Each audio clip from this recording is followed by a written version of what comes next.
Legend of Sleepy Hollow. This is a classic horror story by Washington Irving. Like and subscribe well before starting the video.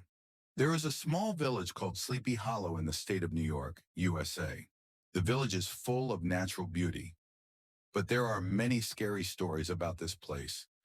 According to the villagers, a ghost called the Headless Horseman roams the night. He died in the American Revolutionary War. It is said that since then he has been wandering here and there in search of his head. Teacher, Ichabod Crane, arrives in this village. He is tall, lanky, and fragile. He is intelligent, but loves scary stories. At night he spends the night with the villagers, hearing stories about the terrifying spirits, and then shivering in fear as he walks home in the dark. Katrina Van Tassel is the most talked about person in the village. She is the daughter of Ketta Van Tassel, a rich farmer. Both Ichabod Crane and Bram Bones, another strong young man in the village, love her because of her beauty and wealth. For competitive love, Ichabod is a very smart, gentle man, but he doesn't have an easy time getting Katrina. Bram Bones is strong, brave, and the best horseman in the village. He also loves Katrina. One day, Ketta Van Tassel throws a big party at his house. Villagers and guests attend and have fun. After dinner, Bram Bones tells a scary story about the Headless Horseman. As he said, every night after the Headless Horseman lost his head, he wandered around the village looking for his head. Terrible night. That night after the feast, Ichabod begins his journey home alone.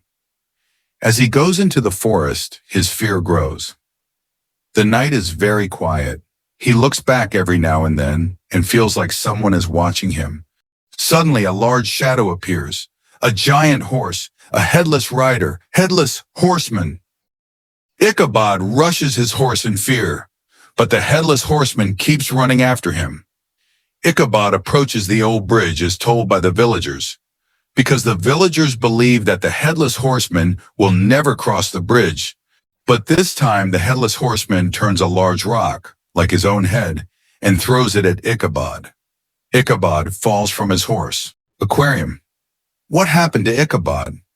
2 days later, the villagers found only his hat, a broken umbrella, and a large stone near the bridge. But Ichabod was nowhere to be seen. Some say that he fled in fear and went to another town. But the villagers still believe that the headless horseman took him. What does this story mean? This story shows how fear, imagination, and ancient stories can influence people's minds. Did Ichabod Crane really die at the hands of the Headless Horseman? Or did he run away in fear, drowning in his imagination? Is not directly stated, but the villagers still hear the Headless Horseman galloping at night.